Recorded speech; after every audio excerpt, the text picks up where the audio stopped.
All the Whos who lived in Whoville loved Christmas. But the Grinch, who lived just above Whoville, did not.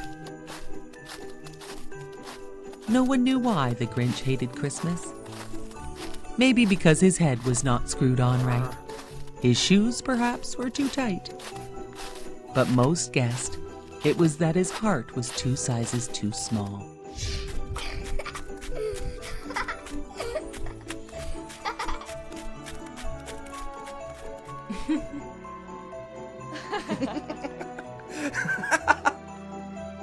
Every Christmas Eve, he stood staring down from his cave, hating the Whos so busy below.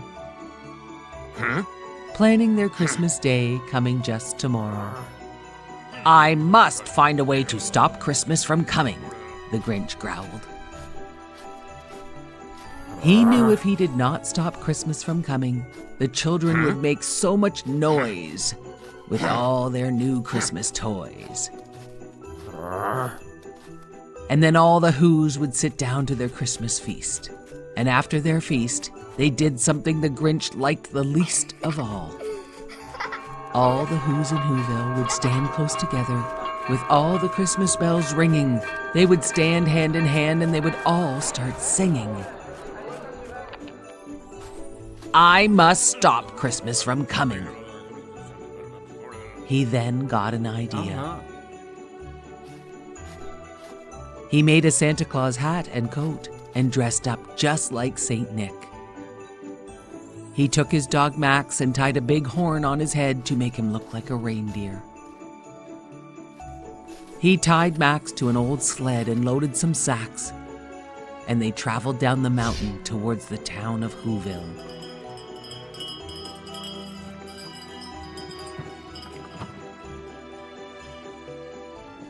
The Whos were all sleeping on this night before Christmas.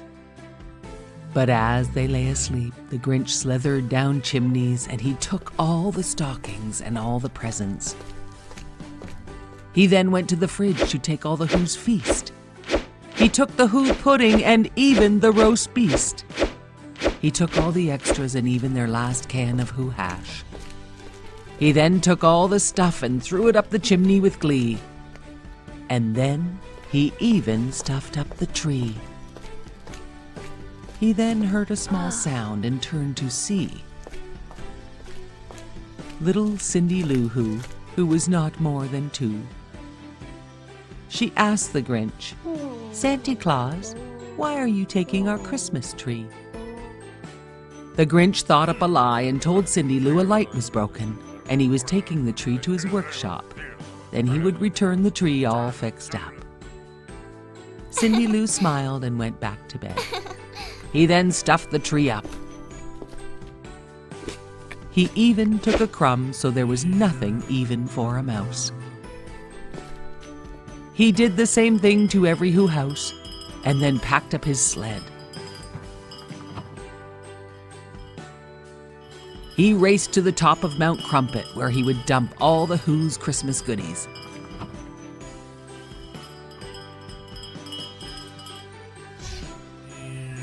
He grinned as he thought of all the Whos waking up and crying boo-hoo.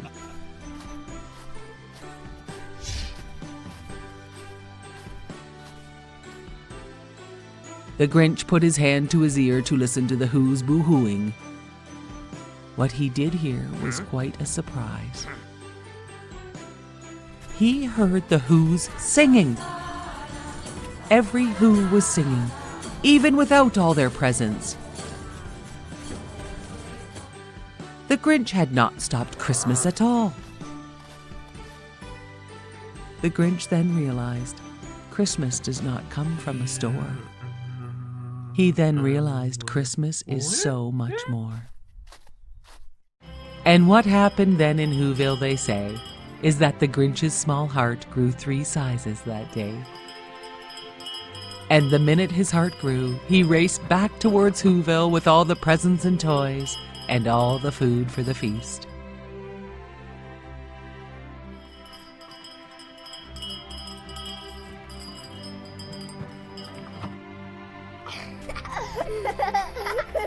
The Who's of Whoville greeted him with open arms and invited the Grinch to their Christmas feast.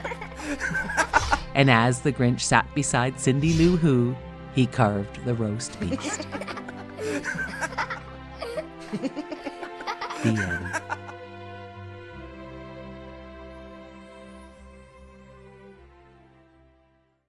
Once upon a time, there was a mother pig who told her 3 little pigs it was time for them to build their own home and move out. She told them to build their homes to be safe from the big bad wolf.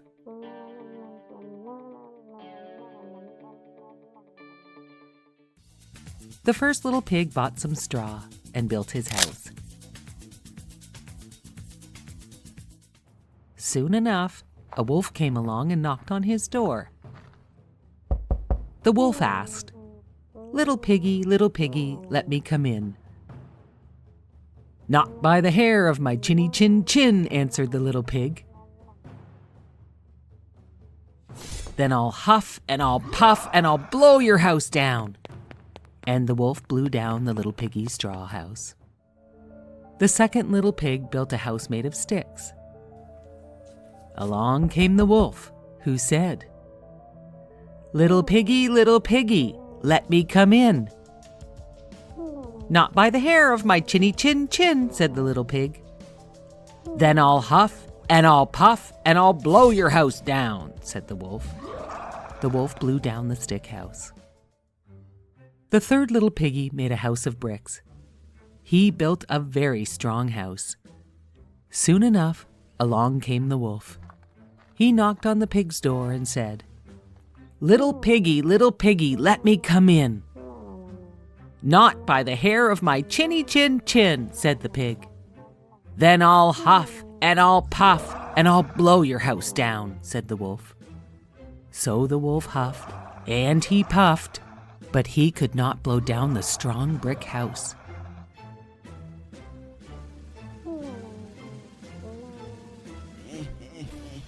The wolf sat down and wondered how he could get that nice little pig outside the brick house. Then he had an idea. "Little pig," he called, "come with me to the farmer's turnip field. It is quite full of nice turnips. I will come for you at 6 o'clock tomorrow." "Okay," said the little pig. But the clever little pig got up at 5 o'clock and went to the turnip field and gathered all the turnips he could carry. He was back home at 6 when the wolf arrived. The wolf was very angry when he realized he had been tricked, but he did not show it. He had another plan. He thought of another idea to get the pig out of his house. The wolf invited the pig to the fair and said, "We can meet and go together at 3 o'clock sharp." The pig squealed, "Oh, I love fairs. I would love to go."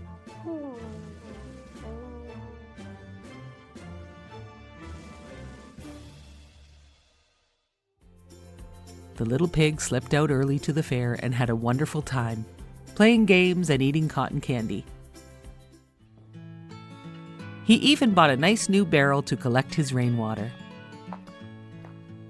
On the way home from the fair, he saw the wolf coming up to meet him.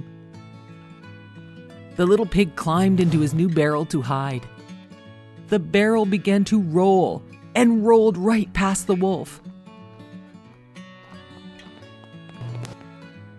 The barrel scared the wolf and he ran all the way home. After a while, the wolf went to tell the pig about the strange barrel that was rolling right towards him. The little pig laughed and said, "It was only a barrel," the little pig told him. "I was inside the barrel." The big bad wolf did not like to be laughed at, and he was tired of the little pig's tricks. He was also very hungry. He wanted to eat the little pig. "Little pig, I am tired of your tricks. The time has come to eat you up." It had been so easy to huff and puff and blow down the straw and stick houses, but he had to figure out what to do to get into this little pig's brick house. the big bad wolf looked up and saw the chimney for the fireplace. And then he jumped up on the roof and shouted down, little piggy, down the chimney I will come to get you and eat you up." The little piggy put a huge pot of boiling water over the fire just in time. The big bad wolf jumped into the chimney and fell all the way down, right into the pot of hot water. And that was the end of the big bad wolf. Once upon a time, a lovely mermaid named Ariel rescued a drowning prince from a shipwreck. Ariel's father had forbade her to swim to the surface, but she had to save the prince.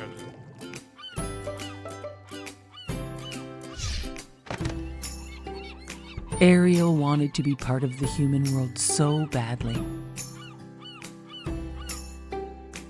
Somehow she would find a way. As she touched the prince's face, she wished with all her heart that she could stay on the beach and dance with this man of her dreams. As the prince lay unconscious, she sang to him, "What would I do to see you smiling at me?" she sang. Her father's trusted friend tried to convince Ariel that being under the sea was her home, and she would be much happier living her life there instead of the human world. The Sea King had asked his friend to keep an eye on his daughter.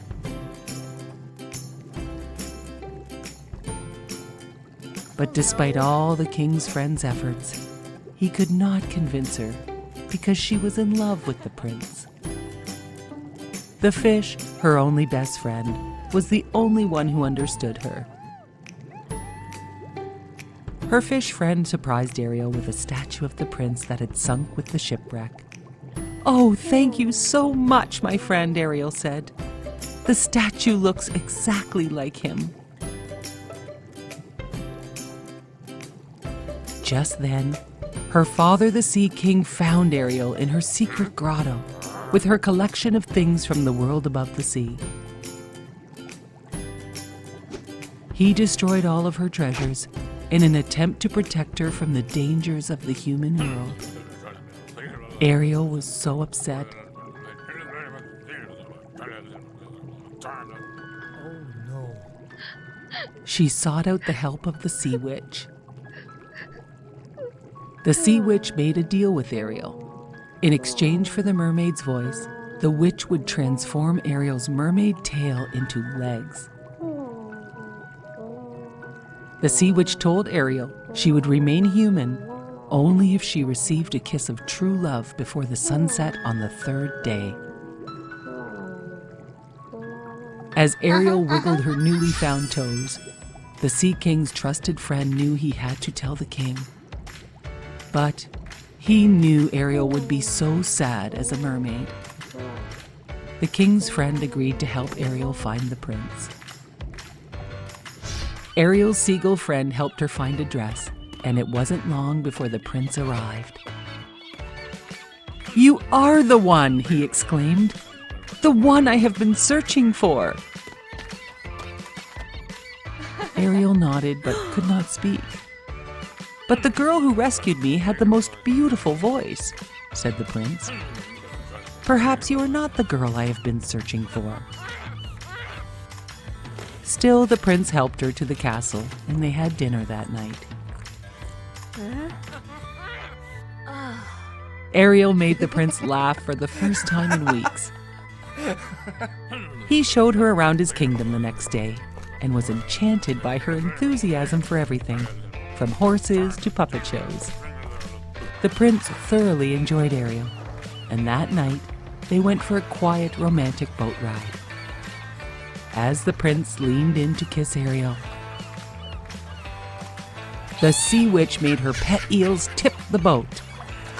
Then the Sea Witch hypnotized the prince and transformed herself, pretending to be his mysterious dream girl. She arranged a wedding right away to make sure all of Ariel's plans would fail. Ariel's seagull bird friend gathered all of her ocean friends to help Ariel defeat the sea witch's evil plans. Her friends fought the sea witch and won, and Ariel's voice was restored. And the spell on the prince was broken. He realized Ariel was his true love, but it was too late, and Ariel was a mermaid again. The evil sea witch dragged Ariel back into the sea. But the strong prince would not lose his true love again, and he fought and destroyed the evil sea witch. The Sea King and his trusted friend watched. And the Sea King could see how much his daughter loved the prince. So he granted her wish to marry the prince. All of Ariel's great sea friends applauded as the prince and Ariel were married, and they lived happily ever after. One day, the infant son of research scientists who were working in the jungle wandered off when they were not looking. The small baby boy was found by Bagheera, the very nice Black Panther. Bagheera thought the baby would be safer with the wolves and their baby cubs. Bagheera left the baby for the mother wolf to find.